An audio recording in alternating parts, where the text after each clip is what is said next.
اس کی عمر 60 برس سے کم نہیں تھی، لیکن وہ بہت صحت مند اور توانا دکھائی دیتا تھا۔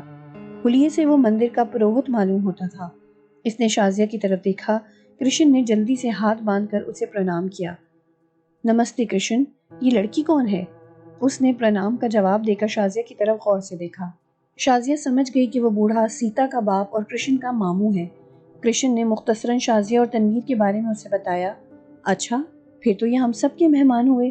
کرشن کے ماموں مسکراتے ہوئے بولا اور اس کی آنکھیں چمکنے لگی۔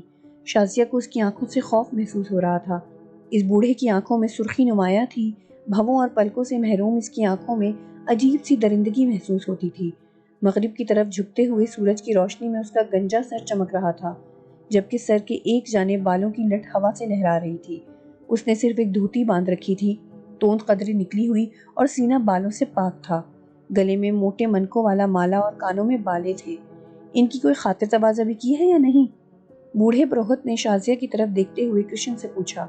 جی ہاں، انہیں مندر دیکھنے کا شوق تھا، اس لیے انہیں یہاں لایا ہوں۔ تو اسے اندر لے آؤ بیٹا، باہر کیوں کھڑے ہو؟ پروہت نے ہنس کر کہا۔ نہیں جی، شازیہ نے جلدی سے کہا، میں صبح پھر آؤں گی اور پوجا پاٹ بھی دیکھوں گی۔ جیسے تمہاری مرضی، ویسے پوجا پاٹ رات کے وقت بھی ہوتی ہے، آنا چاہو تو 8 بجے کے بعد سیتا یا کرشن کے ساتھ آ جانا، پروہت نے نرم لہجے میں کہا۔ بلکہ آج رات آنے کی میری طرح سے دعوت سمجھو، آج رات یہاں خاص پوجا ہوگی، تمہیں بہت شانتی ملے گی۔ یہ کہہ کر وہ پلٹا اور مندر میں داخل ہو کر دروازہ بند کر دیا۔ شازیہ انکار کرنا چاہتی تھی، لیکن نہ جانے کیوں وہ اس کی جرت نہ کر پائی تھی۔ اس نے کرشن سے پوچھا، تمہارے ماموں کا کیا نام ہے؟ شنکر لال، گاؤں والے انہیں پنڈت شنکر کہتے ہیں، بہت گیان دھیان والے اور پراسرار علوم کے ماہر ہیں۔ کرشن نے کہا، آپ کی خوش قسمتی ہے کہ انہوں نے آپ کو خاص پوجا دیکھنے کی دعوت دی ہے، مجھے اور سیتا کو انہوں نے کبھی دعوت نہیں دی۔ شازیہ نے مرگھٹ دیکھنے کا ارادہ ملتوی کرتے ہوئے کرشن کو واپس چلنے کے لیے کہا۔ اس کے ذہن پر عجیب سا خوف طاری ہو چکا تھا۔ اچانک دروازے پر دستک ہوئی اور تنویر کرسی پر آ بیٹھا۔ چند لمحوں بعد سیتا ایک بڑھیا کے ساتھ اندر آئی۔ بابو جی، یہ کرشن کی ماتا ہیں، اس نے تنویر کی طرف دیکھ کر کہا۔ تنویر نے اخلاقاً اٹھ کر بڑھیا کو سلام کیا۔ بڑھیا نے اسے دعا دی، پھر سیتا سے بولی، کرشن کہاں ہے؟ وہ بابو جی کی بیگم کو مندر دکھانے گیا ہوا ہے ماتا جی، سیتا نے بتایا۔ کیا کوئی ضروری کام تھا؟ نہیں تو، مجھے پتہ چلا کہ شہر سے اس کے مہمان آئے ہیں گاڑی میں، مگر میں نے تو سنا تھا کہ وہ 4 ہیں۔ ہاں، کرشن شادی سے پہلے جس دکان پر شہر میں کام کرتا تھا، اس کا مالک اور اس کی بیگم آئے تھے، لیکن وہ کچھ دیر پہلے چلے گئے۔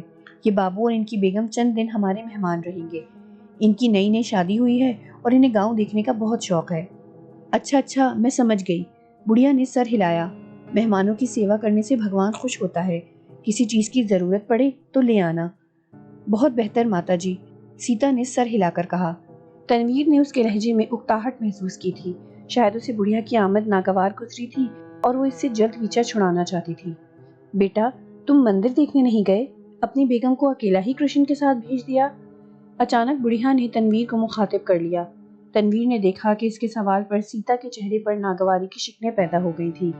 وہ تنویر سے پہلے ہی بول پڑی، ماتا جی، وہ اکیلی گئی ہیں تو کرشن انہیں کھا نہیں جائے گا، بابو جی کے سر میں درد تھا اس لیے آرام کر رہے ہیں۔ ارے میں تو اس لیے پوچھ رہی تھی کہ شہر والے اپنی عزت کے معاملے میں دوسروں پر اعتبار نہیں کرتے، بڑھیا نے ہنس کر کہا۔ ایسی کوئی بات نہیں ماسی، تنویر نے جلدی سے کہا، ہمیں کرشن پر اعتبار نہ ہوتا تو ہم یہاں نہ آتے۔ اچھا ماتا جی، میں تو رات کے کھانے پکانے میں لگ رہی ہوں، آپ نے بیٹھنا ہو تو بیٹھیں، سیتا نے منہ بنا کر کہا۔ نہیں، میں بھی چلتی ہوں، صبح آؤں گی ان کی بیگم سے ملنے، بڑھیا نے مڑتے ہوئے کہا اور کمرے سے باہر چلی گئی۔ سیتا بھی باہر گئی اور تنویر بے تابی سے اس کے واپس آنے کا انتظار کرنے لگا۔ چند ہی لمحوں بعد وہ واپس اندر آئی۔ کرشن اور بیگم صاحبہ واپس آ رہے ہیں بابو جی، اس لیے اب میں کام کرنے لگی ہوں، وہ مسکراتے ہوئے بولی۔ اوہ، کیا تم نے انہیں دیکھا ہے؟ تنویر نے چونکتے ہوئے پوچھا۔ ہاں، میں نے دیوار پر لگی سیڑھی پر چڑھ کر دیکھا تو وہ دونوں مندر کی طرف سے واپس آتے ہوئے دکھائی دیے، 1-2 منٹ میں پہنچ جائیں گے۔ پھر تم سے دوبارہ کب ملاقات ہوگی؟ تنویر نے اطمینان کا سانس لیتے ہوئے کہا۔ رات کو جب بھی آپ کو فرصت ملے، وہ قدرے شوخی سے بولی۔ وہ چلی گئی اور تنویر آنے والے حسین لمحات کے تصور میں کھو گیا۔ چند لمحوں بعد باہر سے قدموں کی آہٹیں ابھرنے لگی تو اس نے جلدی سے جسم ڈھیلا چھوڑتے ہوئے آنکھیں بند کر لی۔ شازیہ نے اندر آ کر تنویر کو دیکھا اور چونکتے ہوئے بولی، اوہ، کرسی پر ہی سو گئے؟ تنویر نے آہستہ سے آنکھیں کھول کر اس کی طرف دیکھا اور حیرت کا اظہار کرتے ہوئے بولا، تم کب آئی؟ ابھی۔ وہ مسکراتی ہوئی اس کے پاس دوسری کرسی پر آ بیٹھی۔ کیا اسپرین کھائی تھی؟ نہیں، بس بیٹھے بیٹھے نیند آ گئی تھی۔ مندر دیکھا ہے؟ ہاں، لیکن باہر سے ہی دیکھا ہے۔ وہاں سیتا کے باپ شنکر لال سے بھی ملاقات ہوئی ہے۔ اس نے آج رات مندر میں پوجا پاٹ دیکھنے کی دعوت دی ہے۔ کیا خیال ہے؟ رات کو کون سی پوجا پاٹ ہوتی ہے؟ تنویر نے حیرت سے پوچھا۔ کوئی خاص قسم کی پوجا ہے، تم بھی چلنا، لطف رہے گا، شازیہ نے کہا۔ نہیں شازی، رات کے وقت وہاں جانا مناسب نہیں ہے۔ یوں بھی ہم مسلمان ہیں اور ہمارا وہاں جانا ضروری نہیں ہے۔ تم اگر محض دلچسپی کی خاطر ان کی پوجا پاٹ دیکھنا چاہتی ہو تو یہ کام صبح کے وقت بھی ہو سکتا ہے۔ لیکن اس نے دعوت دی ہے ڈیئر، اور میں انکار نہیں کر سکی۔ آخر ہم اس کی بیٹی کے گھر میں ٹھہرے ہوئے ہیں۔ تمہیں معلوم ہے کہ مجھے پراسرار علوم سے بہت دلچسپی ہے، اور کرشن بتا رہا تھا کہ شنکر لال پراسرار علوم کا ماہر ہے۔ اس نے دعوت دے کر ہماری عزت افزائی کی ہے، کیونکہ ہم اس کے داماد کے مہمان ہیں۔ اتنے میں کرشن اندر آیا اور تنویر سے بولا، اب کیسی طبیعت ہے بابو جی؟ کہیں تو حکیم جی سے کوئی دوا دارو لے آؤں؟ نہیں یار، دوا کی ضرورت نہیں ہے، میں بالکل ٹھیک ہوں، بیٹھو، تنویر نے مسکراتے ہوئے کہا۔ کرشن چارپائی پر جا بیٹھا۔ تنویر نے دوبارہ کہا، سنا ہے تمہارے ماموں نے آج رات مندر میں پوجا دیکھنے کی دعوت دی ہے۔ پوجا کس قسم کی ہوتی ہے؟ کیا سارے گاؤں والے اس میں شرکت کرتے ہیں؟ نہیں بابو جی، سارے تو نہیں، البتہ صرف وہی جاتے ہیں جنہیں ماموں بلاتے ہیں۔ ان میں زیادہ تر نوجوان مرد عورتیں ہوتی ہیں، 15-20 سے 25 برس کی عمر والے۔ لیکن یہ پوجا ہفتے میں صرف ایک رات ہوتی ہے۔ اس میں دیوتا مستقبل کی باتیں بتاتے ہیں اور نصیحت دیتے ہیں۔ آسمان سے بھگوان اپنے اوتار کو اتارتا ہے اور وہ پجاریوں کے من کو آشا پوری کرتے ہیں۔ اچھا، تنویر حیران رہ گیا، تم نے بھی ان اوتاروں کو دیکھا ہوگا؟ یہ میری بدقسمتی ہے کہ ماموں نے مجھے کبھی اس پوجا میں نہیں بلایا، اور نہ مجھے اور نہ ہی سیتا کو۔ اوہ، اس کی کوئی خاص وجہ ہے؟ شازیہ نے حیرت سے پوچھا۔ کرشن نے مسکرا کر کہا، ماموں کہتے ہیں کہ بھگوان کی طرف سے اجازت نہیں کہ مندر کا پروہت اپنے خونی رشتہ داروں کو اس پوجا کے لیے بلائے، کیونکہ بھگوان کو اقربا پروری پسند نہیں ہے۔ تم نے کبھی خود بھی وہاں جانے کی کوشش نہیں کی؟ تنویر نے اس کی بات سمجھتے ہوئے سر کو جنبش دی۔ نہیں، مندر کے پروہت کی دعوت کے بغیر کوئی اس پوجا میں شرکت نہیں کر سکتا۔ کوئی ایسا کرنے کی جرت کرے تو دیوتا کا اس پر قہر نازل ہوتا ہے، اور وہ 24 گھنٹوں کے اندر اندر مر جاتا ہے، کرشن نے بتایا۔ عجیب بات ہے، تنویر بڑبڑایا، اس نے تو مجھے بھی دعوت نہیں دی، پھر میں اپنی بیگم کے ہمراہ وہاں کیسے جا سکتا ہوں؟ تو آپ مت جائیں، یا بیگم صاحبہ کو چھوڑ کر واپس آ جائیں۔ مجھے کام پر نہ جانا ہوتا تو میں خود مندر چھوڑ آتا انہیں۔ اس کے کام پر جانے کی بات سن کر تنویر کو یاد آ گیا کہ آج رات اپنے کمرے میں سیتا تنہا ہوگی اور اس کا انتظار کرے گی۔ یہ خیال آتے ہی اس نے فیصلہ کیا کہ وہ شازیہ کو مندر تک چھوڑ کر واپس آ جائے گا اور سیتا کی تنہائی دور کرنے میں مصروف ہو جائے گا۔ شام ہوتے ہی آسمان پر بادل گھر آئے اور سردی میں اضافہ ہونے لگا۔ شازیہ اور تنویر دوسرے کمرے میں آ بیٹھے تھے، جہاں مٹی کے تیل والا لیمپ جلا دیا گیا تھا۔ لیمپ کی چمنی کرشن نے خود صاف کی تھی اور اس کی اچھی خاصی روشنی تھی۔ ان کے سونے کے لیے وہاں ایک بڑا پلنگ بچھایا گیا تھا جو کافی کشادہ تھا۔ بستر کی چادر اور ریشمی لحاف نئے معلوم ہوتے ہیں، تکیے کے غلاف بھی اجلے تھے۔ چند منٹ بعد کرشن اندر آیا۔ بابو جی، کھانا تیار ہے، لے آؤں؟ ہاں لے آؤ، تنویر کی بجائے شازیہ نے جواب دیا۔ اتنی جلدی؟ ابھی تو 8 بھی نہیں بجے۔ ٹھنڈا ہو جائے گا اور بیچاری کو دوبارہ گرم کرنا پڑے گا، شازیہ نے مسکراتے ہوئے کہا۔ پھر مندر بھی جانا ہے۔ اگر آپ لوگ دیر سے کھانا چاہیں تو سیتا گرم کر دے گی، میں تو اب کام پر جا رہا ہوں۔